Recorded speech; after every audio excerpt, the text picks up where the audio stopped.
meeting for the first time, my name again is Faith Ann. I'm 26, turning 21 very soon. Okay?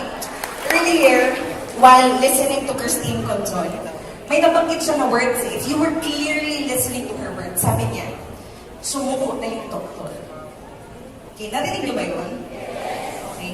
How would you feel if the medical doctor at one point biglang susukuan ka? How would you feel? Sad, hopeless. No, correct. Hopeless. Why? Bakit tayo magiging hopeless? Because all our lives, we have been taught that our bodies function like a machine. Just like a machine, it needs a mekaniko. Tama po ba? That whenever something is wrong with our bodies, all we have to do is just run to the mechanic and have the mechanic fix it. Tama po ba? That is why all our lives, regardless kung kailan ka pinanganak, all our lives, whenever something is wrong inside our bodies, we would willingly and eagerly run automatically to the medical doctor to have our bodies fixed. But what if the doctor himself becomes hopeless?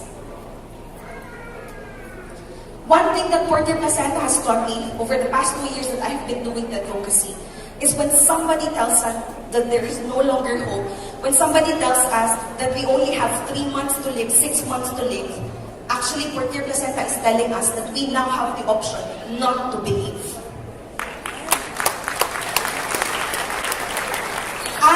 I personally, I have seen it in my own personal 2 eyes. And just like a lot of us tonight, I was also very much skeptical. But then I saw my mother suffering from stage 4 colon cancer. Her life is now, by the grace of God, very much extended. And in fact, she's one of the most proactive advocates of Purtier Testimonials in the whole of Philippines today. I saw it in the life of Team Elite Pavo from Ormoc City, Leyte, Menchi and Misa.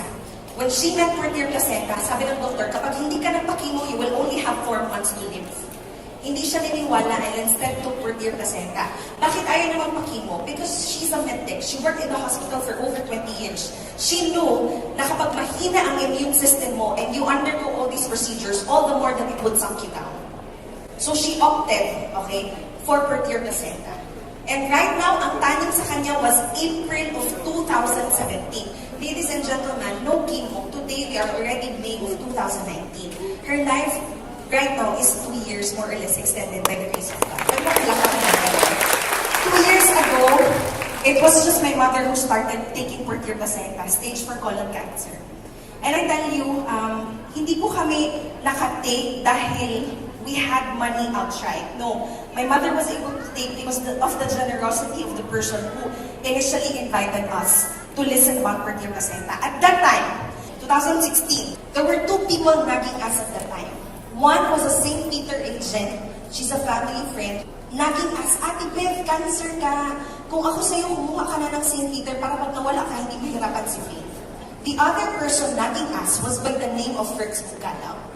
He was nagging us, Ate Beth, may cancer ka, baka gusto mo makinig about Purtier Testimonials. It was a totally perfect storm. My mother was suffering from cancer. I was totally jobless. I had 2 small kids. And I had a special child brother. Kapag nawala anytime ang nanay ko, I will be left not with 2 kids, but with 3 kids. So if ikaw ako, sinong pakikinggan mo? Yung St. Peter agent para makatipid sa funeral? Or yung Purtier Testimonials agent na baka sakaling gumana yung Purtier Testimonials sa cancer ng nanay ko? You know what? I have realized that we, you and me, we are always one decision away from a completely changed life. Tama ba? And the decisions that we make, yes, it's okay to clap, we are always one decision away from a completely changed life. And you know what? To cut the whole story short, my mother started to take Purtier Testimonials at that time, and everything else changed. Today, 2 years after, the whole family is living a very much luxurious life. Okay? Okay. Don't clap. Okay, don't clap. Baka sabihin ng iba, ang yaban mo naman ito. Uminom lang ng Purtier, naging luxurious agad. Okay? Luxurious, I'm not referring to the expensive cars or to the millions worth of house. By luxurious, what I mean is that we are now in charge of our health. 2 years after when my mother started taking Purtier placenta, we are now luxurious in the sense that we see cancer, we are no longer threatened. Isn't it luxurious? Isn't it freedom? We see diabetes and we are no longer threatened. Why? Because we have seen the power, the miracles of oral life stem cell therapy in the person of Purtier placenta.